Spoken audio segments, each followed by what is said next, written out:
사도행전 2장입니다. 사도행전 2장 43절에서 47절까지 말씀입니다. 사도행전 2장 43절에서 47절까지 한 목소리로 읽겠습니다.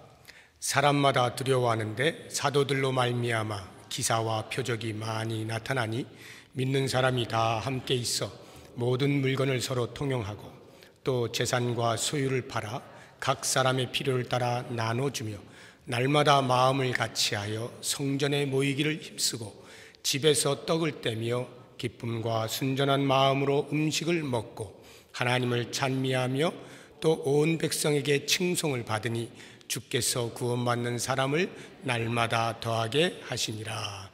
아멘.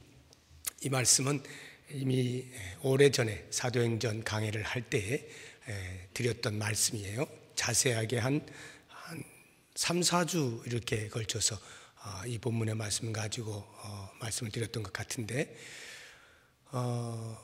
제가 이제 내일부터 이제 세미나를 다녀오는데 그것과 관련해서 우리 교회 미래 청사진을 간략하게 전체적으로 짧은 시간이니까 그렇게 한번 여러분과 함께 그려보고 제가 다녀와서 더 구체적으로 여러분과 함께 아주 깊이 이렇게 대화를 나누면서 아름다운 교회를 만들어가는 일에 제 몸을 던져보려고 합니다.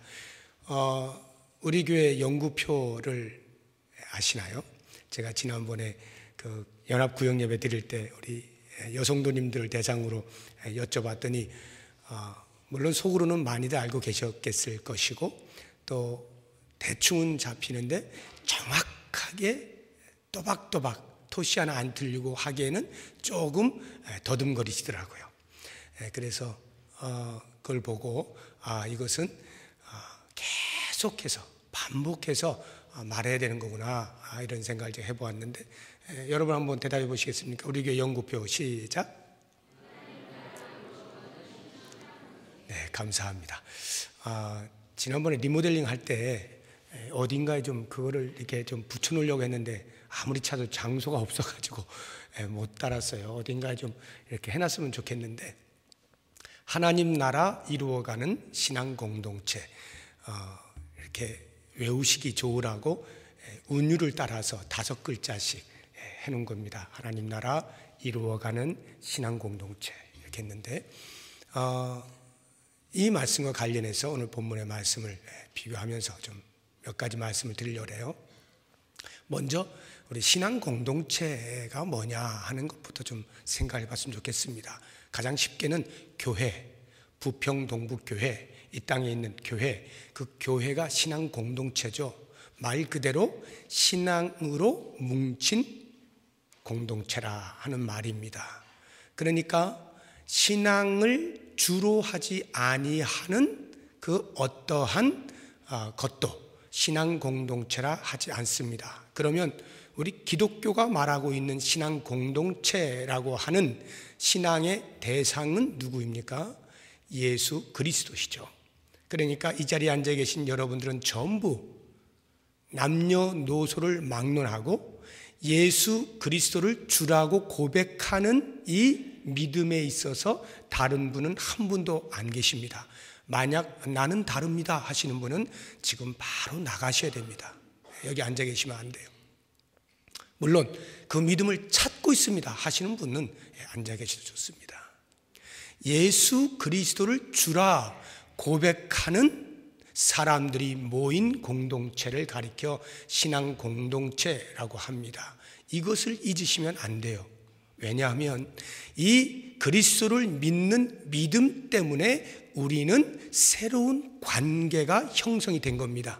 지금까지는 남남으로 살았다 할지라도 동일한 믿음을 가지고 한 공동체 안에 들어왔을 때는 그때부터 우리는 서로 가족이라, 형제와 자매라 부르게 되는 것입니다. 새로운 관계가 형성되는 거예요. 혈육적인 부분 아니라 할지라도 영적으로 그리스도 안에서 한 가족이 된 것이 우리 교회, 하나님으로부터 부름받은 사람들, 신앙 공동체입니다. 이러한 그 신앙 공동체가 이 땅에서 의미를 갖기 위해서는 반드시 함께 생각해야 하는 또 다른 실체가 있습니다. 그것이 바로 하나님 나라예요. 신앙 공동체가 하나님 나라와 관계하지 아니하고 독립하여 존재할 때에 그것은 기독교가 말하는 신앙 공동체가 아닙니다. 예를 들어서 불신을 가진 사람들이 절에서 부처를 믿는다라고 말을 할 때 그것도 신앙 공동체라 할 수 있습니다. 무엇인가 믿는 대상을 두고 같은 대상을 가진 사람들이 모인 공동체가 신앙 공동체죠. 그런데 기독교에서 이야기하고 있는 신앙 공동체라고 하는 것은 예수 그리스도를 대상으로 할 뿐만 아니라 그 신앙 공동체의 의미는 반드시 하나님 나라와 관련할 때에만 존속하는 거예요. 그래서 만약 우리가 신앙생활을 해요. 예수님을 믿는다라고 말을 합니다. 그리고 여러 가지 신앙의 일들을 하고 있어요. 그런데 내 마음속에 하나님 나라가 그려지지 않아요. 내 마음속에 하나님 나라가 없어요. 하나님 나라에 대해서 아무것도 몰라요. 그러면 그것은 기독교의 신앙이 아닌 것입니다. 그래서 여러분들은 교회를 나오실 때에 그래서 예배를 드리거나 봉사를 하거나 여러 가지 신앙의 행태들을 하시게 될 때에 그것은 반드시 하나님 나라와 관련되어서만 의미를 찾을 수 있을 때 그때 나는 비로소 정확하게 기독교의 신앙을 하고 있는 것입니다. 그렇다고 하면 왜 신앙 공동체, 교회가 하나님 나라와 관련되어지느냐라고 할 때 예수님께서 이 땅에서 내 반석 위에 나의 교회를 세우겠다라고 베드로에게 이야기하실 때요, 그 교회를 세우는 목적이, 예수님께서 교회를 세우는 목적이 이 땅에서의 어떠한 사람들의 신앙적 행위를 위하여 그 교회를 세우신 것이 아니라 예수님은 장차 모든 예수를 믿는 사람들이 영원히 누리게 되어질 그 하나님 나라, 더 쉽게 이야기하면 천국, 그 하나님 나라에서 살 것에 대한 소망을 가지고 이 땅에서 믿음을 가져라 라고 하는 차원에서 교회를 세워두신 것입니다. 그렇기 때문에 우리가 하나님 나라에 대한 소망이 없이 갖고 있는 믿음이란 절름발이 믿음이에요. 제대로 된 믿음이 아닌 것입니다. 그래서 나의 믿음을 점검할 때 반드시 나는 하나님 나라를 소망하고 있는가? 나는 천국을 가고자 하는 기대감이 있는가? 그 나라에 대하여서 마음 가운데 그려내면서 그것을 바라보고 오늘의 신앙을 살고 있느냐라고 하는 것을 점검해 보면 내 믿음을 어느 정도 가늠해 볼 수가 있는 것입니다. 우리가 갈 하나님 나라가 있죠.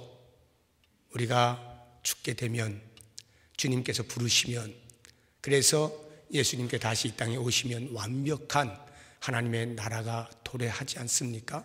그 나라에 가게 되어질 영원한 삶을 가지고 있는 사람이기에 오늘의 나의 신앙함에 의미가 있게 되는 것입니다. 자, 그렇게 볼 때 이 하나님의 나라는 성경에서 다가올 하나님의 나라, 아직 임하지 아니한 하나님의 나라를 말하는 것뿐만 아니라 이미 그리스도께서 초림으로 오실 때에 하나님의 나라가 이 땅에 임했다라고도 가르치고 있습니다.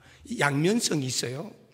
이 땅에 이미 임한 하나님의 나라를 과연 어디에서 경험하며 살 것이냐, 그것이 바로 이 신앙 공동체인 것입니다. 이 공동체 안에서 우리 교회, 우리 성도들은 이미 임한 하나님의 나라를 완벽하게는 아니더라도 부분적으로 일시적으로 경험하며 살게 되는 것입니다. 이렇게 우리의 신앙함은 하나님의 나라와 밀접한 관계를 가지고 있어요. 그래서 우리 교회 연구표가 하나님 나라 이루어가는 신앙 공동체입니다. 신앙 공동체가 하나님 나라와 관계가 되어진다는 것이고, 그러면 어떻게 그 하나님의 나라를 이루어 가느냐라고 하는 부분에 대하여서 제가 여러분과 함께 늘 나누는 말씀이 여러분 주보에 나와 있어요. 주보를 한번 펴보십시오. 우리 교회 주보가 이렇게 바뀌면서 주보 앞쪽 뒷면 제일 뒷면 보시게 되면 우리 교회는 이렇게 나와 있죠. 맨 앞에는 우리 교회가 어떻게 이 부평동북교회가 어떻게 존속하고 있는가를 이야기하고 있어요. 대한예수교 장로회 합동 한남로의 소속입니다. 성도님들 이 정도는 상식으로 알고 계셔야 됩니다. 신앙생활하는데 이것이 뭐가 중요해? 그것은 내가 사는데 우리 가족이 뭐가 중요해? 이런 것과 똑같아요. 그러니까 적어도 나는 어디 소속인지 정도는 아셔야 돼. 그래야 누가 물어보면 우리 교회는 이러이러합니다 라고 말을 할 수 있어야 하는 것입니다.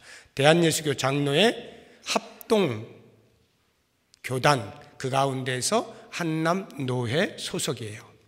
설립일은 1964년 12월 18일입니다. 그리고 우리 교단에서 내세우고 있는 신학교는 총신대학교, 총신신학대학원. 총신대학교는 사당동에 있고요. 총신신학대학원은 양지에 있습니다. 이 총신신학대학원이 우리 교단에서 목회하시는 분들을 교육하고 양성하는 기관이에요. 우리 김상원 목사님이 거기에서 신학학을 가르치시고 계시죠. 이거는 이제 우리 교회에 대한 일반적인 그런 정보입니다. 이 정도는 알고 계시고, 그 다음 우리 교회는 하나님 나라 이루어가는 신앙 공동체로서 해서 어떻게 부평 동북교회라고 하는 신앙 공동체가 하나님 나라, 다가올 하나님의 나라를 이루어 갈 것이냐, 완성할 것이냐라고 할 때에 세 가지 방법이 있습니다. 이 방법을 제가 말씀을 드릴 때 여기에 기록되고 있는 세 가지 방법은 원리적이고 본질적인 차원에서, 이론적인 차원에서의 방법을 말합니다. 그 첫 번째가 하나님 나라의 실존을 알림으로써 하나님 나라를 이루어 간다 하는 것이고, 두 번째는 하나님 나라의 완성에 동참함으로써 하나님 나라를 이루어 간다 하는 것이고, 세 번째, 하나님 나라의 삶을 선험함으로써, 미리 경험함으로써 하나님 나라를 이루어 간다라고 하는 것입니다. 이 말의 뜻은 제가 재직 세미나 할 때마다 말씀을 드립니다만 다시 말씀을 간단하게 드린다면, 하나님 나라의 실존, 우리 교회가 있으므로 하나님 나라도 실제 있는 것입니다 라고 하는 것을 만방에 알리는 기능을 하고 역할을 할 때 그 교회가 의미가 있는 거예요. 그러니까 교회는 있는데 그 교회가 뭐 하는 집단인지 사람들이 전혀 알 길이 없다면 그것은 기능을 제대로 수행하고 있는 것이 아닙니다. 교회답지 못한 거고 건강하지 못한 교회인 거예요.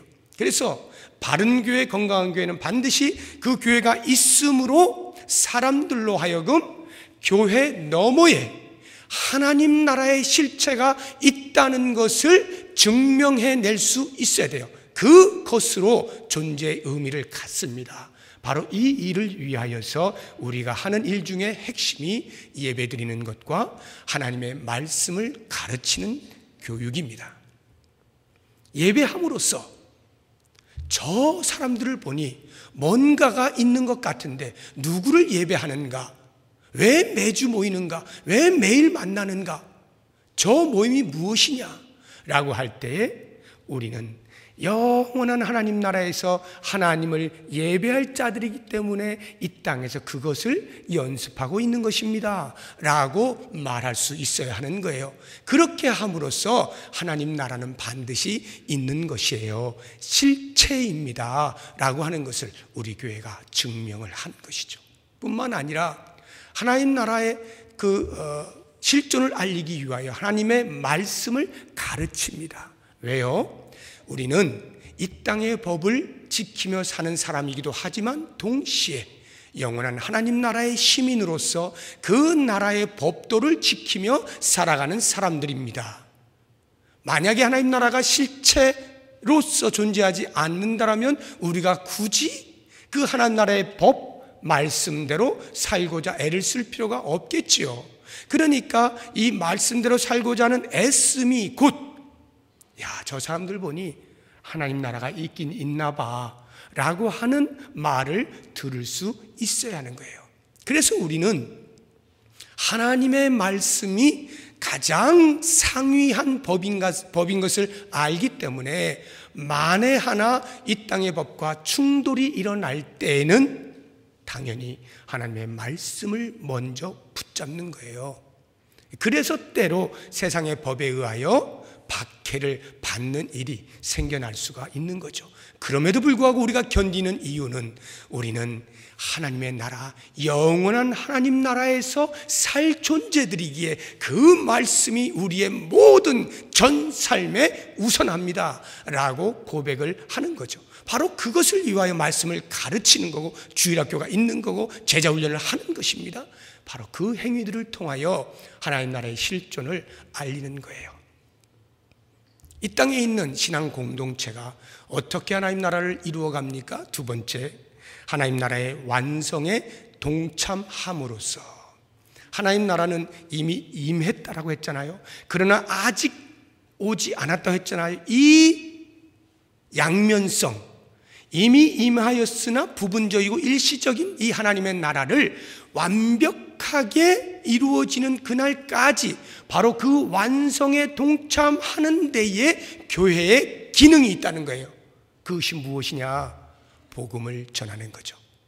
하나님께서 부르시기를 원하시는 당신의 백성들을 부르는 행위, 그 전도. 그래서 우리 교회 세 번째 선교라고 하는 핵심 사역이 있는 것입니다. 이 선교하는 행위를 통하여 하나님 나라를 완성시켜 가는 일에 우리가 동참을 하는 것이에요. 이렇게 하나님 나라를 이루어가는 것이고, 또 다른 하나는 마치 선교의 동전의 양면과도 같은 하나님의 복음, 또 다른 한 손에는 그리스도의 사랑, 세상을 향한 봉사, 이것이 또 한 손에 있는 것입니다. 그래서 이 봉사하는 일을 통하여 사회적 책임을 지는 것을 통하여 하나님 나라의 완성에 동참하는 것입니다. 이것이 우리 교회가 하나님 나라를 이루어가는 원리적인 방법 두 번째인 겁니다. 그리고 세 번째, 하나님 나라의 삶을 선험하는 것으로서 하나님 나라를 이루어갑니다. 이 말의 의미는 우리가 이미 임한 하나님의 나라 안에 살아가고 있습니다만 여전히 죄들이 같이 섞여 있기 때문에 때로는 우리가 원하든 원치 아니하든 죄를 지을 수가 있어요. 그래서 하나님이 기뻐하시지 않는 말과 행동과 생각을 할 때가 있습니다. 그러나 또 다른 한편으로는 그러한 와중에도 하나님께서 기뻐하시는 삶을 살기도 합니다. 이 불완전한 세상에 살면서도 하나님 기뻐하시는 삶을 살고 하나님과 아름다운 교제를 나누고 하나님과 깊은 연합의 삶을 사는 그러한 경우도 있죠. 바로 이것을 가리켜서 하나님 나라의 삶을 선험한다라고 말하는 것인데, 선험이란 미리 맛본다 이 말이에요. 저 천국이 다가오면, 마지막 날이 돼서 저 천국에 우리가 들어가게 되면 거기에서는 더 이상의 고민과 훈련이 필요 없는 그냥 자연스러운 상태로의 하나님 나라의 백성으로서의 삶을 살아가게 돼요. 야, 이게 하나님 나라야 라고 그 하나님 나라를 그냥 자연스럽게 경험하면서 사는 거예요. 그런데 그날이 오기까지는 아직 부분적으로 임하게 되어진 이 하나님의 나라에서 우리는 그 영원한 나라에서 경험하게 될 어떤 삶들의 형태들을 부분적으로 경험한다는 거예요. 미리 맛을 보는 것과 같은 그러한 삶을 산다는 거예요. 그렇게 하루하루를 살아가다 보면 하나님의 나라가 결국에는 이루어진다 하는 거예요. 그런 면에서 우리 신앙 공동체가 어떻게 하나님 나라를 이루어가는가? 하나님 나라의 삶을 선험함으로써 이루어간다라고 하는 것입니다. 자, 그래서 이제 우리 교회의 다섯 번째 핵심 사역이 교제라고 하는 거예요. 이렇게 해서 예배, 교육, 선교, 봉사, 교제를 우리 교회가 핵심 사역으로 삼는 이유가 바로 여기에 있는 것인데, 이러한 그 원리적이고 본질적인 이루어가는 방법에 대하여 그러면 실제적이고 구체적으로 이러한 원리들을 삶에서 어떻게 실제적으로 할 것이냐, 이루어 갈 것이냐라고 하는 실제적 방법을 말씀을 드린다고 하면 그것이 바로 오늘 이 초대교회에서 우리가 찾아볼 수가 있는 것입니다. 자, 이제 오늘 본문의 말씀을 보시죠. 46절을 한번 보십시오. 46절. 날마다 마음을 같이하여 성전에 모이기를 힘쓰고 집에서 떡을 떼며 기쁨과 순전한 마음으로 음식을 먹고. 이 46절에서 어떻게 이와 같은 하나님의 나라를 이루어 갈 것이냐에 대한 실제적인 도구, 툴이 무엇이냐, 그게 바로 크게 두 가지인데, 하나는 대모임, 또 다른 하나는 소모임입니다. 대모임과 소모임, 이것을 46절에서 뭐라고 했어요? 대모임은 성전에 모이기를 힘쓰는, 이 성전에 모이는 것을 대모임이라 한다면, 집에서 모여 떡을 떼며 기쁨으로 순전한 마음으로 음식을 먹고 하는 그 모든 행위들은 소모임입니다. 초대교회는 처음부터 이 두 모임이 공존하고 있었어요. 이 두 모임의 두 바퀴가 돌아가면서 하나님의 나라를 이와 같이 이루어가고 있었던 것입니다.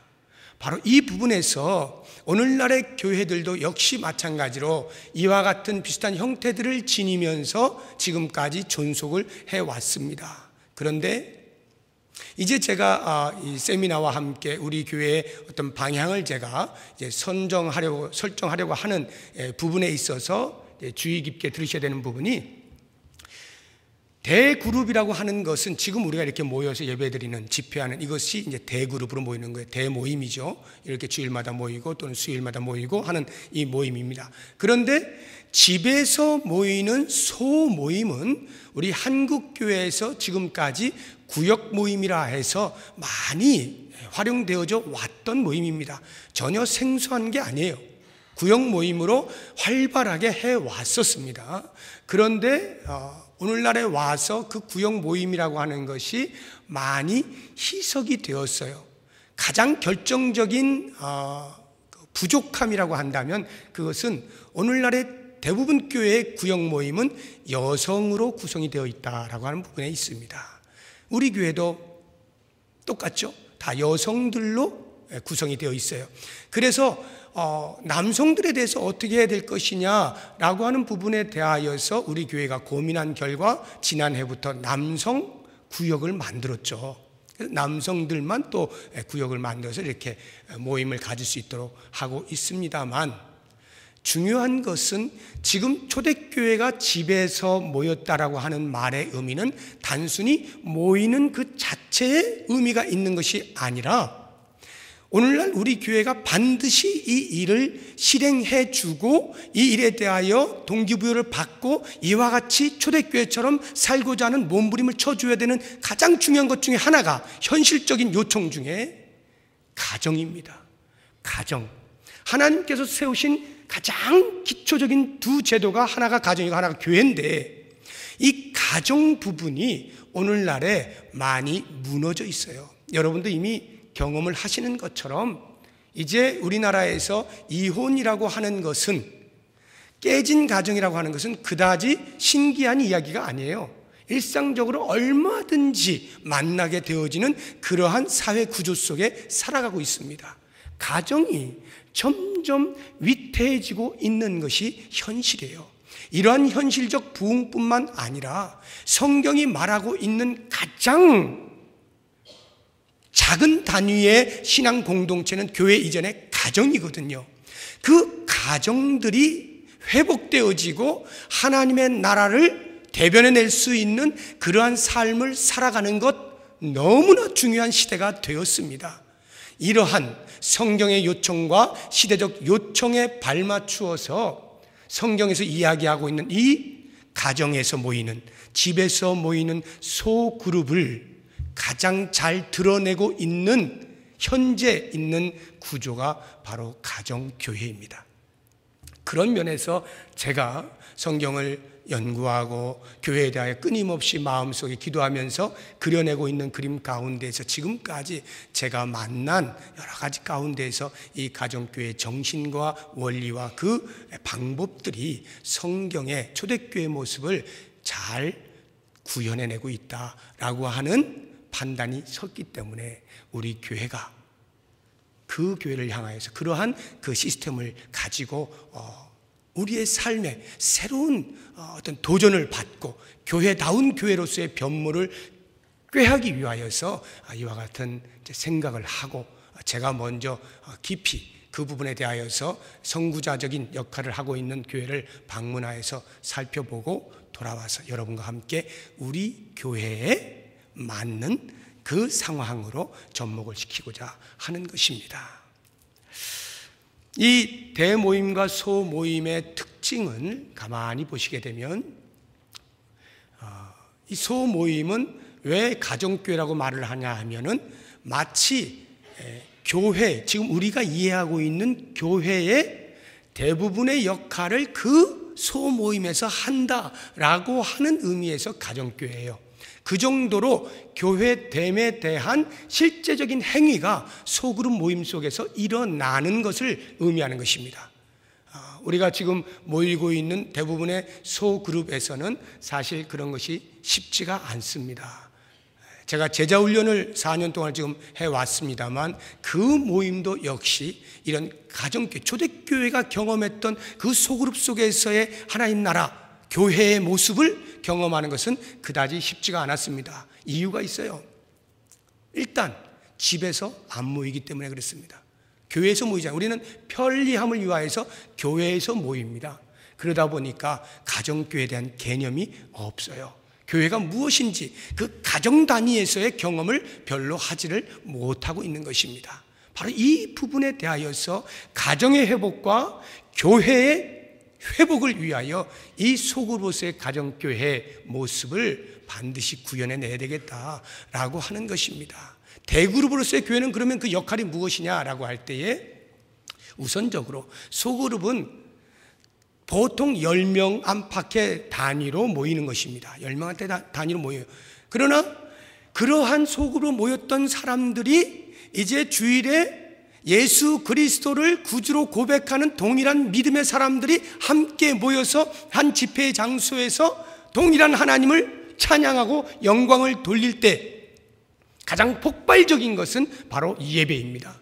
예배 가운데에서 그와 같은 일상의 삶에서의 가정과 가정들이 모여서 서로의 눈빛 가운데에서 하나님의 살아계심과 우리의 삶을 인도하시는 그리스도의 은혜들을 경험하고 생생한 신앙의 삶들을 교회 안에 가지고 와서 같이 간증하면서 나누는 가운데 그 하나님께 영광을 돌리는 예배를 드릴 때 그 예배가 살아 움직이게 되는 것이고, 그리고 대그룹에서 하는 또 하나가 있다면 그것은 소그룹 속에서 다 가르치지 못하는 하나님의 말씀을 본격적이고 전문적으로 전문인들이, 다시 말하면 목회자들이 전문적으로 말씀을 가르치는 것, 교육을 시키는 것입니다.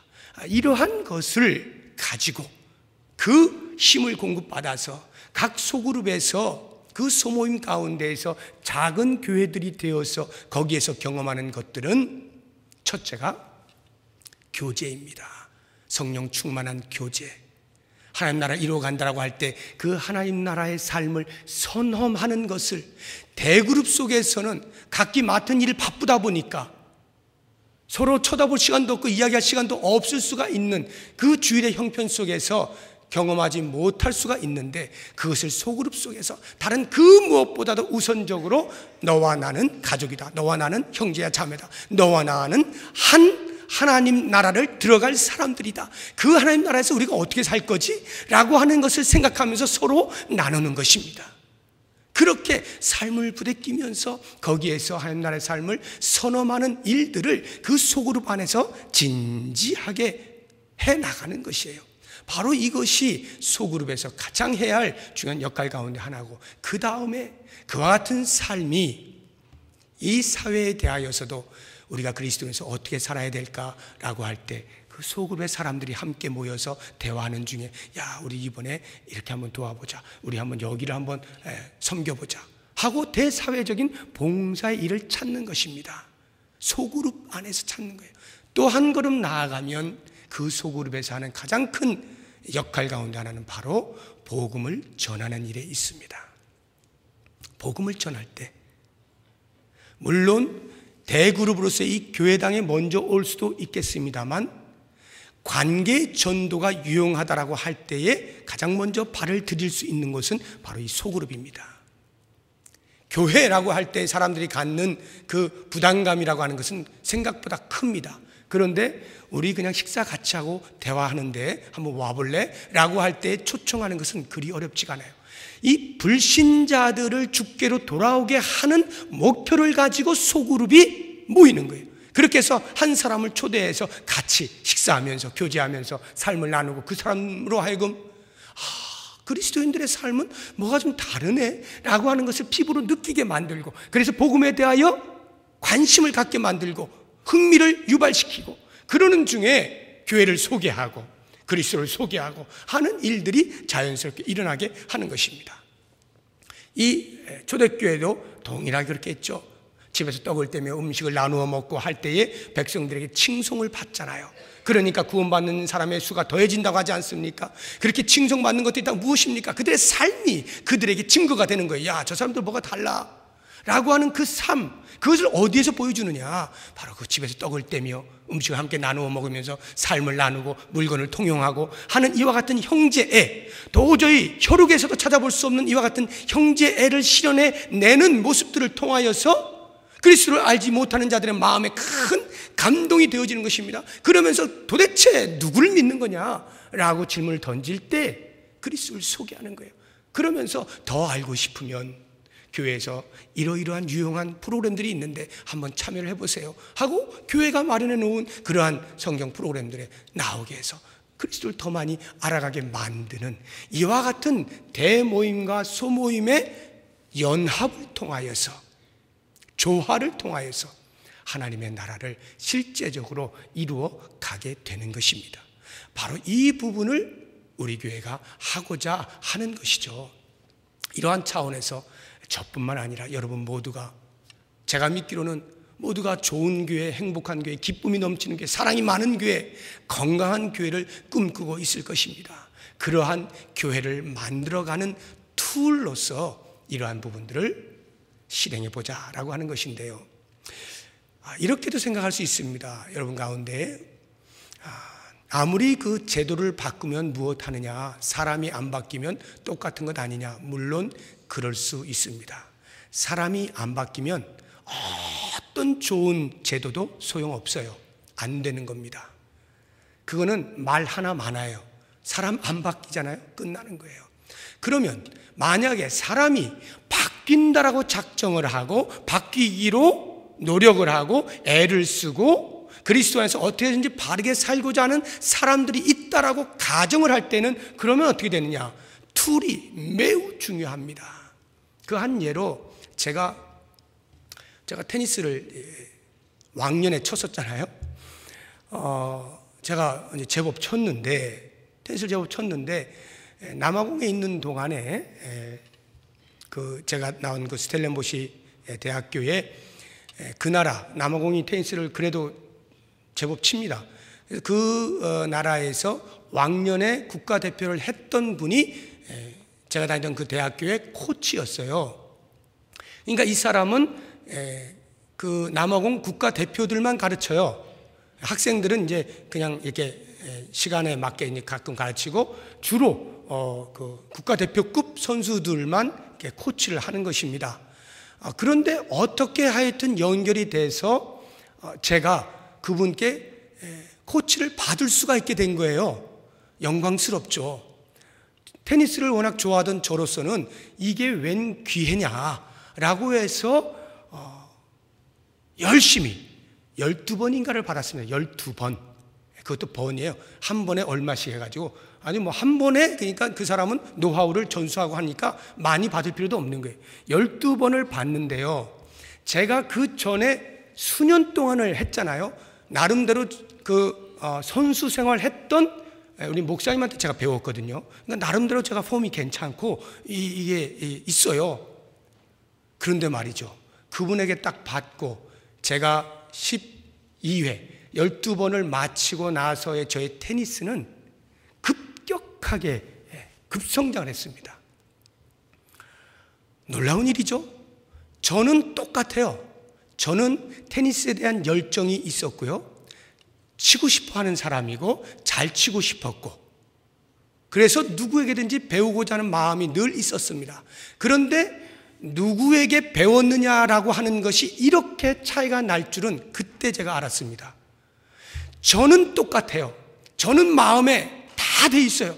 그런데 가르친 사람에 따라서 제 실력이 월등하게 차이가 나더라는 것이죠. 이와 같은 것을 보면서 제가 그 전에 배웠던 폼들을 수정하느라고 힘들었어요. 다 새로 가르쳐 주는 거예요. 그런데 이거 전에 내가 이미 배우고 이렇게 익혀놓은 폼이 있거든요. 이걸 고치려니까 잘 안 되잖아요. 애시당초부터 처음부터 배웠으면 오히려 더 빨리 배웠을는지 모르겠는데 고치려고 하니까 힘들더라고요. 근데 제가 열정이 있다 보니까 이걸 끝까지 한 거예요. 끝까지 고쳐가면서 관리하는 것도 끝까지 바꿔가면서 이렇게 계속했어요. 처음엔 잘 안 되는데 점점 이 실력이요, 사람들이 다 놀랄 정도로 그렇게 바뀌는 것을 제가 보게 되면서, 이것이 우리의 영의 세계에서도 동일하다는 것입니다. 우리가 하나님의 나라를 이루어가길 원하는 신앙 공동체로서 좋은 교회, 건강한 교회, 행복한 교회, 기쁨이 넘치고 사랑이 넘치는 교회를 만들어가고 싶은 강렬한 열망이 우리에게 있다라고 할 때에 어떤 툴을 사용하느냐라고 하는 것은 매우 중요합니다. 그래서 그 툴이 그와 같은 열망을 만족시켜 줄 만한 것일 때는 훨씬 빠른 속도로 정착을 할 수 있는 것이고, 만약 그렇지 못하면 열정은 있는데 계속 뭔가가 지지부진한 것 같은 그러한 것을 부인할 수가 없는 거예요.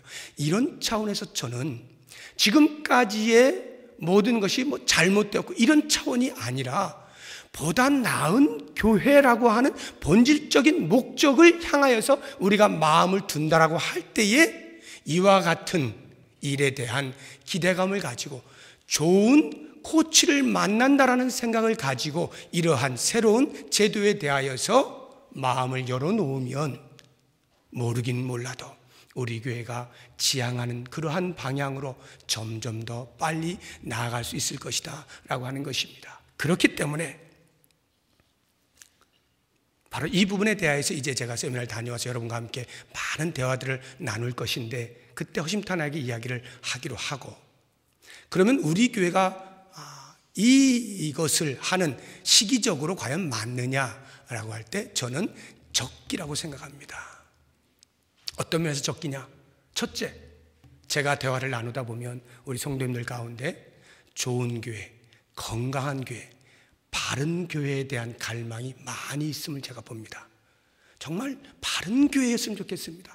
좋은 교회였으면 좋겠습니다. 하나님이 기뻐하시는 교회였으면 좋겠어요 라고 하는 갈망들이 많이 있어요. 그것은 이미 그리로 나아갈 수 있는 걸음이 떼어졌다라고 해도 과언이 아닌 것입니다. 또 다른 하나의 사인이라고 한다면, 제가 와서 4년 동안 쭉 제자훈련하지 않았습니까? 그 전에도 여러분들은 많이 이런저런 교재를 가지고 제자훈련을 했을 겁니다.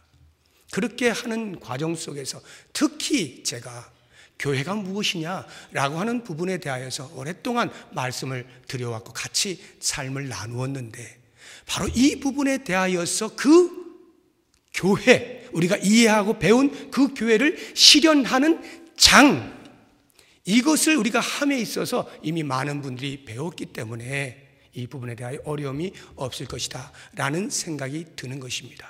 그래서 제가 이제 이 부분에 대해서 실제적으로 여러분 가운데 제자훈련을 쭉 다 받으신 분임에도 불구하고 내가 지금 뭐가 바뀌었는지 모르겠다, 내 삶이 뭐가 달라졌나, 또는 받지 않은 사람들이 받은 사람들 보고 저 사람 뭐가 달라진 거야, 이렇게 생각을 하실 수가 있습니다. 우리 교회가 아직 그 부분에 대하여 구체적으로 그러한 섬김을 할 수 있는 장이 마련이 되지 않았기 때문에 그렇거든요. 바로 그 부분을 마련을 하고자 하는 것입니다. 그래서 저는 지금 이미 많은 사람들이 제자훈련을 다 마쳤기 때문에 그러한 부분에서 조금도 어려움이 없다, 섬길 수 있다라고 하는 확신이 섰기 때문에 제가 올 한 해를 그 유예 기간으로 두고 여러분과 함께 깊이 대화하면서 내년부터 시행을 하려고 하는 것입니다. 그렇기 때문에 이제 제가 여러분들에게 마지막으로 부탁하고 싶은 몇 가지가 있습니다. 여러분들이 해 주셔야 할 일이 있습니다. 그것은 제가 아주 짧게 이렇게 말씀을 드렸습니다만, 우리 교회의 미래가 하나님이 기뻐하시는 그 하나님 나라를 그려낼 수 있는 그림자로서의 교회가 될 것을 먼저 가슴에 품으시고 갈망하시고 그것을 위하여 기도해 주시기 바랍니다. 지금까지 여러분들이 많이 기도하셨겠습니다만 더더군다나 이런 변화의 기로에 서서 우리 교회가 하나님이 기뻐하시는 교회가 되게 해주십시오를 간절히 기도해 주십시오. 그렇게 기도하는 사람들이 한 사람 두 사람 계속 넘쳐나게 될 때 우리 교회의 놀라운 변화의 역사가 일어날 수가 있고, 하나님께서 그 준비된 사람들을 사용해서 교회를 바꾸어 내시는 것입니다. 두 번째, 제가 여러분들에게 부탁드리는 것은 기도만 한다고 해서 일이 저절로 되지는 않습니다. 이 부분에 대하여 저를 신뢰하셔야 돼요. 여러분들이 저를 신뢰하셔야 됩니다. 강 목사는 딴 건 몰라도 교회에 대해서는 정확히 알고 있는 사람이야. 교회에 대해서는 하나님의 마음을 읽고 하나님의 마음을 알고 하나님이 기뻐하시는 교회로 만들어 가려고 하는 사람이야 라고 하는 부분에 대한 신뢰가 있어 주어야만 가능합니다. 아무리 여러분들이 기도를 많이 해도 저를 신뢰하지 않으면, 제가 동력을 움직이는 사람인데 저를 신뢰하지 않으면 아무런 일도 안 일어납니다. 저 혼자 헛물키다 끝나요. 그러면 저는 포기하겠죠. 안 되니까 포기할 거 아니에요. 이런 일은 있어서는 안 됩니다. 그러므로 여러분들이 기도하시는 만큼이나 저를 믿어주십시오. 저를 신뢰하세요. 신뢰해도 괜찮습니다.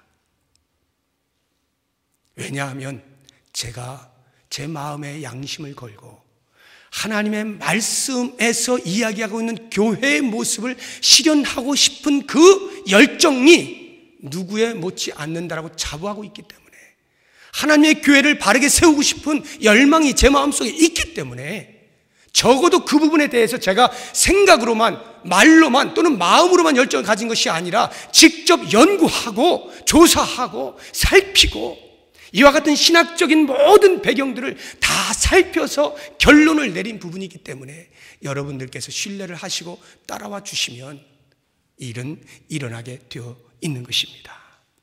그렇게 신뢰해 주시고, 또 여러분들이 하셔야 할 일이 있어요. 저만 신뢰한다고 또 다 되는 게 아니에요. 왜냐하면 이제 이 가정교회를 해보시면 알겠지만 이게 제가 하는 일은 별로 없어요. 다 여러분들이 하시는 일입니다.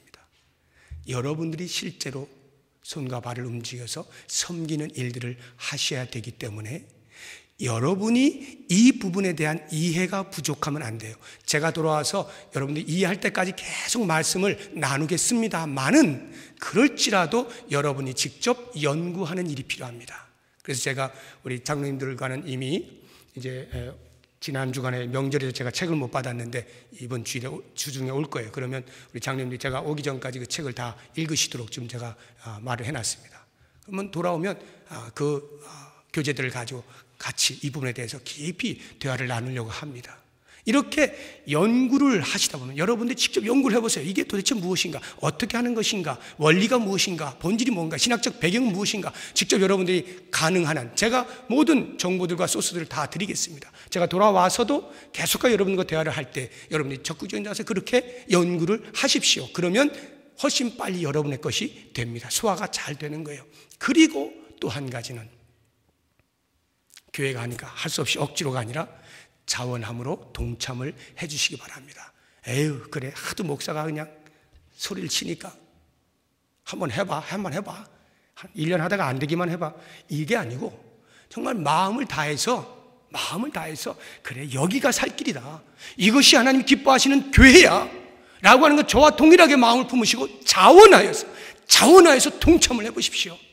그랬을 때 우리 교회가, 제가 믿기로는 이 땅에 있는 교회들의 참으로 모범된 교회로 설 수 있을 것입니다. 그렇게 자원하여 동참을 할 때 드디어 우리들은 우리에게 있게 되어질 변화를 두려워하지 않게 됩니다. 그러므로 여러분, 마지막으로 여러분이 하실 일은 이 변화를 넘어서는 거예요. 제가 이미 말씀드렸죠. 제가 익숙한 테니스 폼을 고치느라고 처음에 많이 힘들었어요. 그러나 일정 시간이 지나 새로운 더 잘 칠 수 있는 폼이 익혀졌을 때에 그 테니스 실력이 확 늘었다고 했잖아요. 우리 교회가 지금까지 해온 스타일이 있어요.